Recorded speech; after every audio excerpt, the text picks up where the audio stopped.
Friends அழகே அழகு serial அடுத்து என்ன நடக்க போகுதுன்றத இந்த ஒரு வீடியோல ஒரு குட்டி பிரமோவா பார்க்கலாம் வாங்க. தங்கராஜுக்கு கால் பண்றாங்க. சொல்லுங்க மாமான்றாங்க. அந்த மதி இப்போ கூட வெளியே வரல மாப்பிள்ள. ஊருக்காரங்க எல்லாம் வந்து கேட்கறாங்க ஏதாச்சும் பிரச்சனையாட்டு. ஆனா எங்களை அசிங்கப்படுத்தணும்ட்டு வேணும்ட்டே அவ வெளியே உட்காந்துட்டு இருக்கா மாப்பிள்ள. என்ன பண்றதுன்னு தெரியல. என்ன மாமா சொல்றீங்க? ஆமா மாப்பிள்ளன்றாங்க. சரி மாமா வரேன்றாங்க. என்ன ஆச்சுன்றாங்க. ஒன்றும் இல்லை இந்த மாதிரின்னு சொல்றாங்க. நானும் வரேங்கன்னு சொல்லிட்டு ரேவதியுமே கூட்டிட்டு போறாங்க. அங்க போயிட்டு பாத்தீங்கன்னா தேவையில்லாம பண்ணிட்டு இருப்பாங்க. அதை பார்த்துட்டு தங்கராஜ்கே ஒரு கட்டத்துல காண்டாயிடுது. ஏமா என்னம்மா பண்ணிட்டு இருக்க நீன்றாங்க. ஒழுங்கா வாமா உள்ளன்றாங்க. நான் எதுக்கு வரணும், நல்லா வரமாட்டேன்ற மாதிரி சொல்லிட்டு இருக்காங்க. கொஞ்சம் சொல்ல வர்றது என்னன்றதை கேளுமான்றாங்க.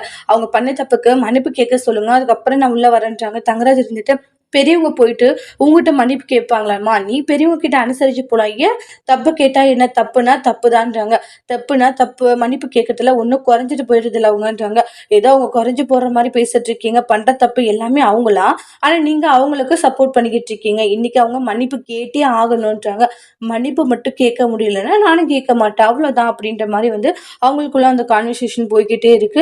அதுக்கு அடுத்ததா பாத்தீங்கன்னா தங்கராஜ் உள்ள போயிட்டு அவங்களுடைய அத்தைக்கிட்ட, வேற வழி இல்லத்த, நீங்க மன்னிப்பு கேட்காம அவ உள்ள வரமாட்ட போல, நான் எவ்வளவு பேசி பார்த்துட்டு மாப்பிள்ள, நான் போய் அவகிட்ட மன்னிப்பு கேட்கணுமா, என்ன மாப்பிள்ள பேசிட்டு இருக்கீங்க அப்படின்றாங்க. அத்தை, எனக்கும் கஷ்டமா தான் இருக்கு, ஆனா அந்த பொண்ணு கேட்க மாட்டேங்குதுல்ல, என்ன பண்ணலாம், மன்னிப்பு கேட்டுருங்க அத்தனோடனே. ராஜலட்சுமி, என்னாலும் கேட்க முடியாது மாப்பிள்ள, மன்னிப்பு கேட்டுதான் உள்ள வரணும்னா வெளியே உட்காந்துட்டு இருக்கீங்க, வெளியே உட்காந்துட்டு இருந்தாலும்னா அவ்வளவுதான் அத்தை, ஊருக்காரங்க 4 விதமா பேசி இன்னும் என்ன வேணும்னாலே ஆகலாம் அப்படின்றாங்க.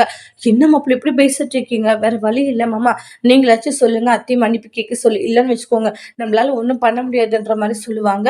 இனி ராஜலட்சுமி மன்னிப்பு கேட்பாங்களா இல்லையா அப்படின்றத அடுத்து வரக்கூடிய பிரமோல நம்ம வெயிட் பண்ணி பார்க்கலாம். இந்த வீடியோ பிடிச்சிருந்தா